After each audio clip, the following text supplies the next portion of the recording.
What's going on, guys? So there's this shooting in my school, right? Happened about 3 hours ago.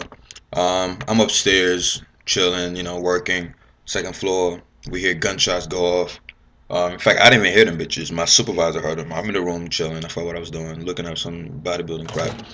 And my supervisor comes out of nowhere. She comes into the room where I'm in, and along with two other people, and they're like really quiet and shaky. And I'm like, fuck, fuck are they doing? And I'm just like, mind my business. And they're like, let's go out through the back. And I'm like, what happened? They're like, shh.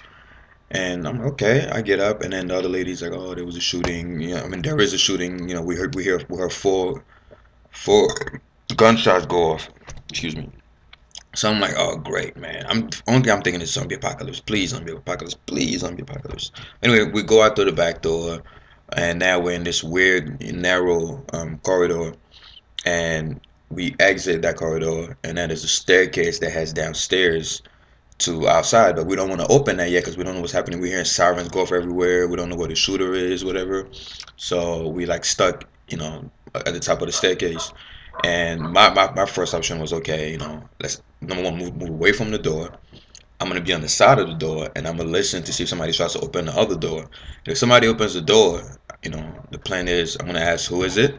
The person doesn't answer, we bolt out the exit door no matter who's outside. The person does answer, we still tell them to not move and shit. But point is we were stuck between we either go out through the door or we stay upstairs. It was confusing because we don't know where the shooter was.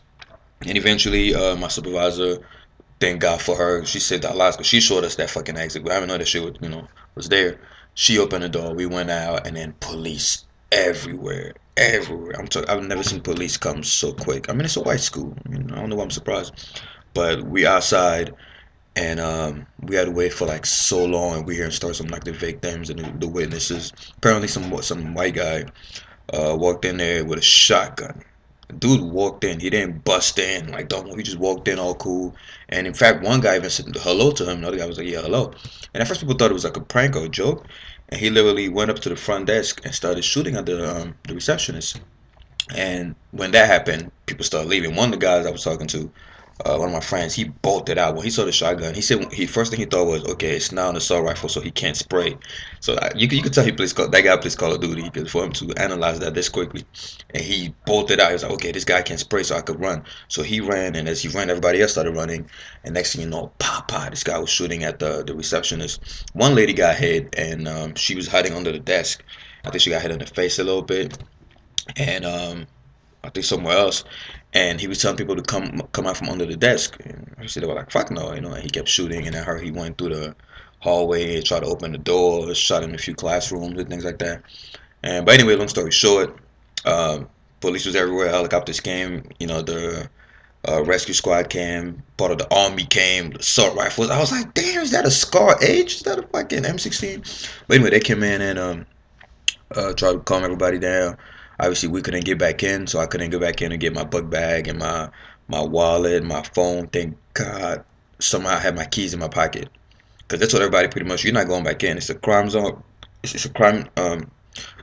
It's a crime scene, so we don't know if somebody's still in there, and we can't let you guys back in. Blah blah blah. So, and they were still finding people hiding underneath chairs and stuff like that. So they couldn't let us back in. And I understand that, but a lot of us were shit out of luck. If you had your phone, like I had my phone and my wallet in there, it's my license, my debit card, my money, everything.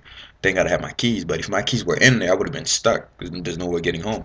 And they said it was going to be shut down until, the weekend, for example. So I just think it was crazy, man. Like I just came from that. And you know what's funny?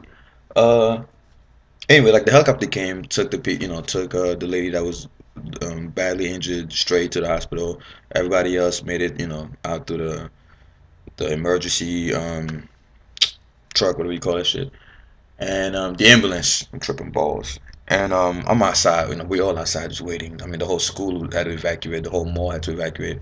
Now, this is how the guy got caught. He walks back out, right? He walks back out after the shooting, and he's walking all calm and cool. The witnesses say that he was all nonchalant walking out, and out of nowhere, a car pulls up. It's an old guy and his wife, and the old guy pulls out his gun and tells the guy, get on the floor, put your hands up, whatever.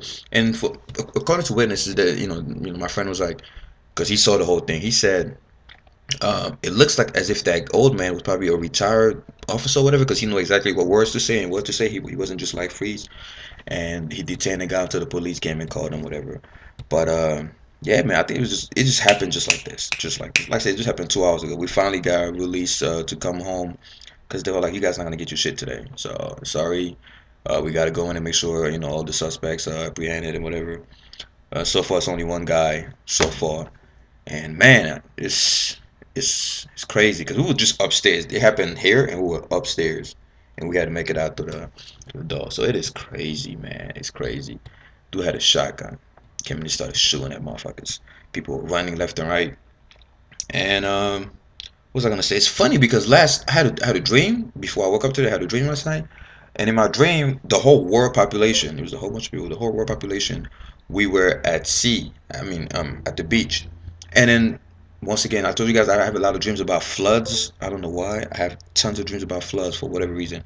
And then out of nowhere, we're at the beach, and then the waves just get bigger and bigger and just took over the whole land, like giant 100 feet waves, and fucking killed everybody. And I wake up, I'm like, man, that's a creepy ass dream, but I didn't really care because I'm always dreaming about floods and floods and floods, which I have no idea what the meaning is. And this shit happens today. So, it tells you something, man. Anyway, yes, Team 3D is alive. Megan didn't get hurt, thank God. Thanks to my supervisor for finding out that exit. And now we're just waiting to see when they're gonna let us back in and get our stuff. So, I'm gonna keep you guys updated. Anyway, back to the real world. Like I say, shit happens. I'm not even gonna dwell on that. Ooh, shit happens. Shit happens all the time. And it's Virginia. It's not the first time. So, back to dominating. Oh, and I forgot to tell you guys, while I'm outside talking to like the witnesses and everybody's all panicking and shit, a guy walks up to me and he's like, "Do you have a channel?" And I'm like, "Yeah, YouTube." He goes, "Oh man, I saw your videos yesterday, this and that." Da, da, da. And I'm like, "Oh shit, that's pretty cool." So it was pretty weird because all this shit happens and then we all like trying to figure out what's going on. And this guy recognizing me from YouTube. He's like, "Hey, your channel." So man, the channel's kind of growing, man. But anyway, if you're watching this, shout out to you. And like I said, back to business.